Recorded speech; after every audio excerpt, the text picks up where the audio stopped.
조금 전에 청와대가 입장을 밝혔습니다. 검찰의 중간 수사 결과에 대해서 청와대의 입장이 나왔는데 청와대는 이번 검찰의 수사는 중립적이지 않다라는 이유를 밝히면서 검찰 소환 조사가 사실상 이번 주 중에 있을 것이라는 추측이 있었는데 검찰 조사에 응하지 않겠다라는 입장을 조금 전에 청와대가 전해왔습니다. 자, 이에 따라서 정치권에서는 박근혜 대통령을 대상으로 한 탄핵 논의도 본격화되고 있습니다. 굉장히 지금 전국이 요동치고 있는데요. 전문가 네 분과 함께 지금부터 말씀을 좀 나눠보도록 하겠습니다. 네, 스튜디오에 네 분 나오셨습니다. 김정은 보도본부 부본부장, 여상원 변호사, 정호김 전 국회의원, 최영일 시사평론가 모셨습니다. 예, 안녕하십니까? 안녕하세요. 어서 오십시오. 오늘 검찰의 중간 수사 결과 발표가 있었습니다. 네. 이에 대해서 청와대가 입장을 내놨는데요. 정영국 대변인이 이례적으로 카메라 앞에 서서 오늘 검찰 수사 결과에 대한 입장을 내놨습니다. 먼저 그 목소리 들어보시죠. 수사팀의 오늘 발표는 전혀 사실이 아니며 객관적 증거는 무시한 채 상상과 추측을 거듭해서 지은 사상 누각일 뿐입니다. 그간 진행되어 온 검찰의 수사가 공정하고 정치적 중립을 지켰다고 생각하지 않습니다. 네, 김정은 부부부장. 오늘 청와대가 정영국 대변인의 얘기는 오늘 검찰의 발표는 사실 공정성을 담보하지 못했다. 따라서 검찰 수사에 응할 수 없다. 사실상 검찰 조사를 거부한 거 아니겠습니까? 그렇죠. 이제 예. 검찰 조사 못 받겠다. 그러나 이제 특검이 이제 곧 활동 개시하지 않겠습니까? 12월 한 중순 정도 시작될 것 같은데 특검의 조사를 받겠다. 이렇게 얘기를 했거든요. 그런데 오늘 이제 검찰이 이제 문답 과정에서 기자들 질문에 대해서 과연 이게 오늘 발표한 것이 과연 입증이 가능한 거냐? 그러니까 99% 가능하다. 이렇게 네. 했거든요. 이게 무슨 얘기냐면은 소위 안종범 전 수석의 업무 수첩. 여기에 꼼꼼하게 기록이 다 돼 있었다는 거죠. 대통령의 지시사항, 그 다음에 그걸 어떻게 내가 처리했고, 그 다음에 별도로 또 대통령 특별 지시사항 이런 리스트를 만들어서 하나하나 체크를 해왔다는 거잖아요. 점검을. 그러니까 우리는 확실한 증거가 그렇죠. 있다. 그것만으로 봐도 충분히 어떤 대통령이 여기에 공범이다. 네. 이렇게 입증 가능하다. 이렇게 네. 얘기를 한 거고요. 근데 청와대 입장에서는 이게 뭔 소리, 이제 내용을 보니까 처음에 정영국 대변인이 이런 얘기를 했죠. 마치 대통령이 중대한 범죄를 저지른 것처럼 주장하였다. 이렇게 했는데 정확하게 본 겁니다. 사실은. 이 검찰 오늘 발표 내용이 굉장히 대통령이 거의 공범뿐만 아니라 이 사건을 사실상 주도한 것처럼 예. 돼 있거든요. 네. 그러니까 이걸 정확하게 본 거죠, 사실은. 그래서 중대한 범죄 저지른 것처럼 돼 있기 때문에 이 상황에서는 대통령으로서는 검찰 수사에 협조할 수 없다. 예. 물론 지난주부터도 사실은 이제 뭐 서면조사가 원칙이다 하고 이제 유영아 변호인이 그렇게 얘기하지 않았습니까? 서면조사가 원칙이고 그 다음에 한 이번 주 그러니까 지난주로 말하면 이제 다음 주쯤에나 조사받을 수 있을 것 같다 이렇게 했는데 예. 사실은 어떻게 보면 이런 상황을 좀 예상을 했을 겁니다. 틀림없이. 네. 이렇게 대통령이 거의 주범과 비슷한 공범으로 아마 나오는 것 같다. 이런 중요한 증거들이 다 확보가 돼서 이걸 예상하고 있었던 것 같고 예. 그래서 이제는 이번 주로 원래 예고됐던 뭐 조사, 예. 방문조사라든지 뭐 서면조사라든지 이거 못 받겠다라고 이제 그러니까요. 걷어차버린 거죠, 사실. 네. 유영하 변호사 같은 경우에도 이렇게 문자를 보냈어요. 대통령 변호인이잖아요. 윤영아 변호인이요? 네. 네, 화면에 나오고 있네요. 검찰 네. 수사의 공정성을 믿을 수 없다는 것이 여실히 드러났다. 그러니까 앞으로 검찰의 직접 조사 협조 요청에는 일체 응하지 않고 일체 응하지 않고. 또 이런 말 했습니다. 중립적인 특검의 수사에 대비를 하겠다. 예. 그러니까 그 예. 유영하 변호사 말 맞네요. 중립적이 않았죠. 사실 이제까지 수사를 검찰이 제대로 하지 않았죠. 이제 그러니까 이번 수사가 아니라 그러니까 그 전에 그 전에 누적됐던 수사죠. 예, 중립적이 않은 건 맞는데 저는 유영하 변호사가 그 18일 조사도 좀 미루자. 그다음 다음 주로 미루자. 오늘 그 기소장 발표되고 나서 미루자 그랬잖아요. 예, 예. 이미 유영하 변호사는 오늘 그 기소장에 공소장에 적힐 내용을 거의 알았던 것 같아요. 어떻게 알았느냐? 네. 안종범 수석이라든가 최순실 씨 이 검찰 조사 받을 때 변호인이 참관했을 거거든요. 네. 그렇지 않습니까? 예, 예. 저희들도 저희 의뢰인을 위해서 그 검찰 수사에 참관하면요. 네. 검찰이 이제 경험이 전혀 없는 변호사 같으면 모르겠지만 저희들 정도 되면 이제 그 검사가 묻는 걸 보면은 검사가 어디다가 중점을 두고 수사하고 있구나 정도는 캐치할 수 있거든요. 예. 거기서 뭐 참관해서 거기서 말은 못하지만 듣고 있으면 그래서 저도 몇 번 무혐의 결정을 받아낸 적이 있는데 예. 왜냐하면 검찰의 공격 그 포인트를 잘 알아야 돼요. 근데 그 안종범 수석이나 그 최순실 씨의 변호인이 참가해서 다 들었을 거란 말입니다. 그러면 검사가 뭘 묻고 어떤 점에 주의를 기울여서 묻고 들으면요. 예. 이 결론이 대충 나와요. 이미 청와대에서는 이 공범으로 기재된다는 것을 예. 이미 벌써 알았습니다. 알았는 상태에서 굳이 그 검찰의 조사에 응할 필요가 전혀 없는 거죠. 네. 왜냐하면 정당성을 주잖아요. 대통령 조사해 보니까 공범이다 이런 거 하고 지금 그래서 청와대가 조사를 안 받고 예. 공격 포인트가 생겼잖아요. 대통령 조사도 안 한 아주 조사를 사실 자기들이 안 했는데 여하튼 내세운 거는 중립성을 갖다 의심하는 발언을 할 수 있게 예. 만든 거죠. 그러니까 이게 오늘 검찰이 정 의원님 나름 초강수를 둔 것 같아요. 그죠? 3명, 최순실, 정호성, 그리고 또 한 명 있죠? 그 3명을 일괄 기소하면서 네. 대통령을 사실상 이제 피의자로 입건을 한 거 아니겠습니까? 검찰 입장에서도 초강수를 뒀는데 청와대 입장에서도 보면 검찰 조사 거부라는 이제 초강수를 들고 나왔어요. 강대강 대치가 좀 이어지는 국면인데 전 이런 생각도 해봅니다. 지금 대통령이요. 아예 검찰 조사든 특검 조사든 조사 자체를 좀 회피하려고 하는 것 아니냐 이런 생각마저 드는데 어떻게 보세요? 제가 지금 그 말씀을 드리려고 했는데요.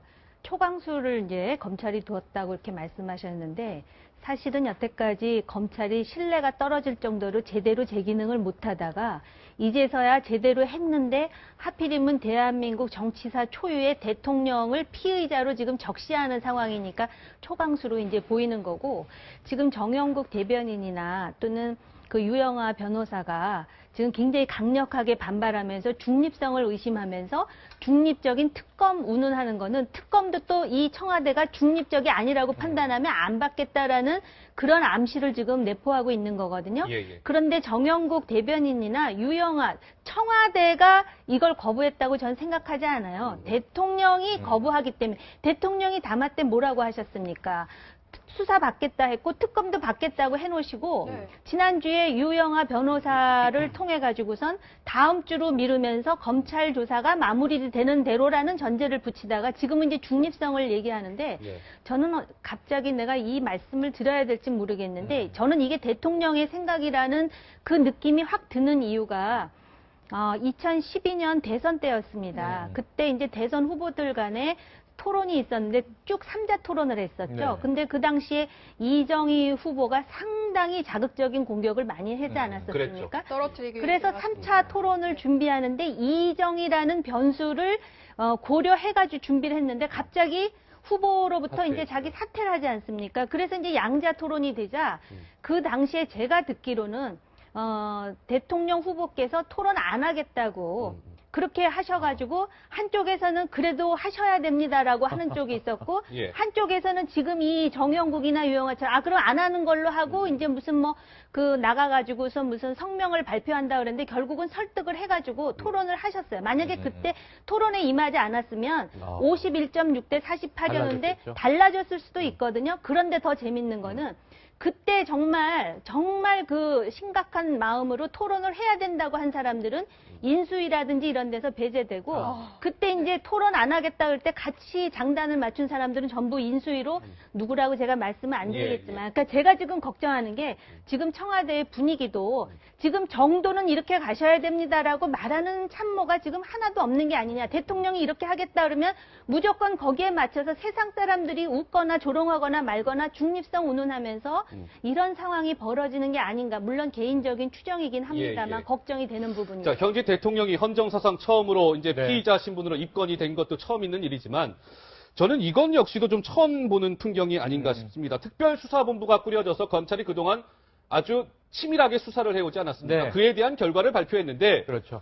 박근혜 정부 휘하에 있는 검찰이 특별수사본부를 통해서 수사한 결과에 대해서 청와대는 발표 내용이 전혀 사실이 아니다. 네.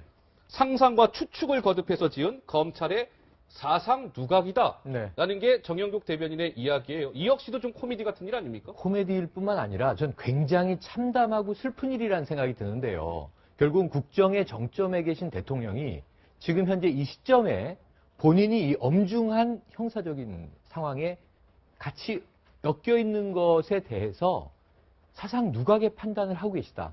지금 비정상적인 판단을 하고 계시다. 이 생각이 듭니다. 왜냐하면 그동안의 과정을 국민들이 다 봐왔잖아요. 수사의 내용을 일일이 보진 않았지만 누가 소환이 되는지 포토라인에서 어떤 태도를 보이는지, 심지어는 조사실에서 어떤 모습을 보이는지, 그 다음에 이제 검찰이 조사한 내용이 무엇인지, 그런 내용들이 언론 보도의 치열한 경쟁을 통해서 웬만한 윤곽이 다 드러나 있어요. 네. 그 과정에서 제일 핵심적으로 중요한 게 뭐였냐면 대통령이 관련돼 있는 사안이니까 예. 이게 국정농단입니다. 크게 보면 대통령 비선 실세에 근데 뭐 청와대를 수시로 프리패스했다. 안봉근 비서관 관련돼 있죠. 정호성 비서관의 실제로 통신 기록 자체가 물증으로 지금 확보돼 있죠. 근데 안종범 이 정책조정수석의 이제 다이어리도 확보돼 있죠. 예. 이런 상황에서 국민들이 바란 게 딱 하나였잖아요. 촛불 집회에서 얘기한 게 뭐예요? 대통령이 진실을 좀 밝혀달라. 예, 예. 그래서 그게 뭐였냐면 간신히 조사 한번 하자. 기소 안 되는 걸 다 알고 있어요. 결과를. 대통령에서 내려오시지 않는 한 기소조차 안 되는 헌법상의 권리를 다 안다고요. 예. 네. 그럼에도 불구하고 진실을 밝혀야 하니 입장을 좀 얘기해 주십시오. 알았나 몰랐나.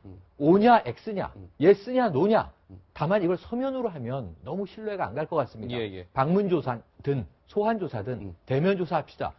하겠다 그랬잖아요. 성실하게 임하겠고 특검도 수용한다라는 사과 말씀을 하셨던 분인데 네. 그다음에 변호인 한 명 내세웠다고 해서 그러니까 변호인을 내세웠다는 건 제 의미로는 뭐로 받아들여지냐면 자 이제 가면을 내세웠으니까 대변인을 세웠으니까 난 방에서 안 나올래. 그러니까 내가 전하는 대로 말만 전해. 안 갈 거야. 지금 이거잖아요 오늘. 안 갈 거야 나 다음 주에 간다 그랬잖아요. 예, 그제? 예. 검찰 근데 수사 다음 주에도 받겠다. 안 간다는 거 예. 아닙니까? 여기에 아주 미묘한 수식어가 중립적인 특검에서 수사를 받겠다. 예. 검찰과 특검 중에 대통령의 입장에서 누가 더 중립적일까요? 검찰이 중립적. 검찰은 어디 있습니까? 예. 대통령 밑에 법무부 장관 있고요. 민정수석, 지금 최재경이 민정수석 있고요. 그 밑에 검찰이 있는 거잖아요. 그동안 오히려 다수의 국민들이나 혹은 야당이 검찰이 편파적으로 수사할까봐 걱정을 하면서 촛불 들고 100만 명이 나와서 예. 제대로 수사하라고 요구를 했는데 그 결과를 발표하니까 이 대통령이 공소장에 들어갈 거라는 건 네. 예측했었잖아요. 이제 네. 와서 검찰을 소설가로 만들었다. 이건 대통령이 너무하신 거 아닙니까? 예. 아마 이제 오늘 그 검찰이 그 기소하면서 발표한 또 그 법원에 넘긴 공소장을 보면 청와대에서 아마 예상은 좀 했겠지만 경악을 했을 겁니다. 왜냐하면 이걸 내용을 쭉 자세히 읽어보면 사실상 대통령 박근혜 공소장이거든요. 네. 이 공범으로 돼 있기 때문에 특히 이제 저희가 세봤더니 이제 표현은 제일 처음 이렇게 표현합니다. 대한민국 제18대 대통령 박근혜는 이렇게 시작하며 하고 이하 대통령. 소위 이제 박근혜라는 이름은 쓰지 않았습니다. 대통령은 대통령 이렇게 표현했는데 아마 이건 이제 최소한의 대통령으로서 예우를 해준 것 같고요. 그래서 박근혜는 이렇게 하지 않고 예. 이제 대통령은 이렇게 표현을 했는데 이 호칭이 한 62번이 등장합니다. 저희가 세봤는데 62번이요. 이 공소장이 A4로 한 30석장인데요. 네. 이 중에 62번이 등장하고 그러니까 한 페이지에 2번 정도 등장하는 거예요. 그래서 그리고 대통령이 주어로 등장하는 게 29번. 그리고 목적을 하든지 그 외에 단순히 열거된 게 한 33번이에요. 그러니까 주어로 등장한 게 62번 중에 절반 가까이 된단 말이에요. 그러니까 이 공소장에 이 세 사람의 공소장에 들어있는 행위의 거의 대부분이 네. 대통령이 관련돼 하니까 주어다, 대통령의 주체다 이런 뜻이거든요. 그러니까 아마 경악을 했을 겁니다. 그래서 아마 즉각적으로 아마 검찰 수사 더 이상 응하지 않겠다. 네. 차라리 특검 응하겠다 그렇게 얘기했는데 그러나 오히려 제 생각엔 특검 조사도 응하지 않을 가능성이 높다고 봐요. 그러니까요. 왜냐하면 그 얘기가 나와요. 오늘 이제 정영국 대변인의 이 브리핑의 이 뒷부분을 보면 네. 차라리 헌법상 법률상 대통령의 책임 유무를 명확하게 가릴 수 있게 해달라 이랬거든요. 예. 이거는 사실은 탄핵 절차를 그렇죠. 밟아달라. 차라리 탄핵 절차를 밟아달라. 그 뜻이- 차라리 탄핵 절차를 밟아달라. 그리고 거기에서 소위 이제 이 박근혜 대통령 그리고 지금의 청와대 생각이 어떤 거냐면은 검찰은 이미 우병우 민정수석이 이제 해임되면서 사실상 이제 이 고삐가 풀렸단 말이에요, 사실은. 우병우 수석을 그렇게 물러나라 했음에도 안 물러나고 본인이 버텼던 이유 여기서 밝혀진 거죠. 왜냐하면 검찰의 장악이 이제 안 되는 거죠. 그러니까 검찰 수사가 결국은 이렇게 자기한테 불리하게 나온 거고 또 특검도 결국 야당 추천 인사가 특별히 맞지 않겠어요. 그러면 예. 이게 자기한테 절대 유리하지 않을 겁니다. 그래서 오히려 탄핵 절차로 가야만이 오히려 자기한테 유리할 수 있다고 생각하는 것 같아요. 예, 예. 그 정말 말이 탄핵을 생각했다면은 특검 수사도 안 받는 게 맞죠. 왜냐하면은 특검에서 조사하거나 검찰 조사는 좀 신속합니다. 수사라는 거는 밀행성이 있고 하기 때문에 그냥 빨리 수사해가지고 대통령의 혐의를 다 확정해버리고 네, 네. 탄핵 가가지고 헌법재판소에 그걸 제출해버리면요. 탄핵 절차가 빨리 끝날 수 있어요. 그런데 다 수사를 거부하고 바로 그 탄핵 절차로 가면 헌법재판소에서 사실관계를 새로 전부 다 확정해야 돼요. 네. 왜냐하면 대통령에 대한 게 하나도 없기 때문에. 네. 물론 지금 그 안종범 수석 그 수사 기록이 오긴 오겠지만 그렇더라도 부족하죠. 대통령권은 조사가 안 돼 있으니까. 그러면 거기에서 안종범 수석이라든가 최순실 씨라든가 전부 증인을 불러야 됩니다. 네, 네. 그러면 그 증인 한 명 소환해서 신문하는데 네. 하루가 걸릴 수도 있어요. 네. 신문상이. 왜냐하면 공소장이 30 몇 페이지라는 거는 제가 볼 때 공소장이 30 몇 페이지는 수사 기록이 한 2만 페이지가량 될 겁니다. 네. 안 그러면 그 공소장이 30 몇 페이지 안 나와요. 예. 이 때문에 그렇다면은 대통령의 탄핵 절차에서 탄핵 절차가 180일까지 모자랄 수도 있어요. 아하. 그렇기 때문에 대통령으로서는 지금 하지 않고 차라리 탄핵하라 그러잖아요. 네네. 그게 탄핵 절차에 대해 자신이 있다는 거죠. 그러니까 청와대에게 이 내용을 좀 들여다보면 청와대가 어떤 그림을 그리고 있는지 저희가 조심스럽게나마 추측할 수 있을 것 같아요. 일단 검찰 조사는 안 받겠다고 네. 했고요. 특검 조사도 중립적이라는 단서가 붙었습니다. 근데 특검이라는 게 어떻습니까? 민주당하고 국민의당이 한 명씩 올리면 그렇습니다. 그 중에 한 명을 대통령이 임명하게 되는 그렇죠. 거거든요. 야당이 결국 추천을 하게 됩니다. 그러면 중립적이지 않다는 이유로 대통령이 또 거부할 수 있는 거거든요. 그러면 탄핵 절차로 가면 여 변호사님 말씀대로 굉장히 시간을 오래 지체할 수밖에 없을 것이고 이게 청와대가 생각하고 있는 전략이 아닌가 싶은 생각도 드는데 어떻게 보시는지. 그러니까 네. 지금 늘 애국을 강조하셨는데 이제는 그 일신의 어떤 그 생존을 위한 지금 전략에 매몰되어 있다라는 생각이 들면서 네. 아마 대통령으로서는 인간적으로 얼마 전까지만 하더라도 그 콘크리트 지지층인 30%가 있었는데 이게 휘발성으로 이렇게 날아갔다는 걸 믿고 싶지 않으실 것 같습니다. 그렇기 때문에 여전히 지금 그 주변의 친박들도 그러고 소위 샤이박, 그러니까 숨어있는 박들이 왜냐하면 지금 그렇다 그래갖고 민주당 지지도가 올라가는 것도 아니고 민주당의 대선 후보가 올라가지도 않기 때문에 그런 생각을 하는 것 같고요. 예. 그리고 또 헌법재판소를 보면 내년 초에 두 사람의 헌법재판관이 나가면 7명인데 결국은 이걸 통과시키기 위해서 7명 중에 6명이 탄핵안에 찬성을 해야 되는데 거의 다 이제 그 소위 보수 성향, 물론 여기서 보수 성향이라는 말을 쓴다는 건 굉장히 조심스러워요. 왜냐하면 지금 보수 성향의 많은 국민들이나 정치인들이 대통령에 대해서 비판하고 이제 퇴진해야 된다는 입장이거든요. 그러니까 네. 친박 성향이라고 해야 되나? 네, 맞습니다. 약간 그런 어떤 친박, 그리고 또 요번에 이제 그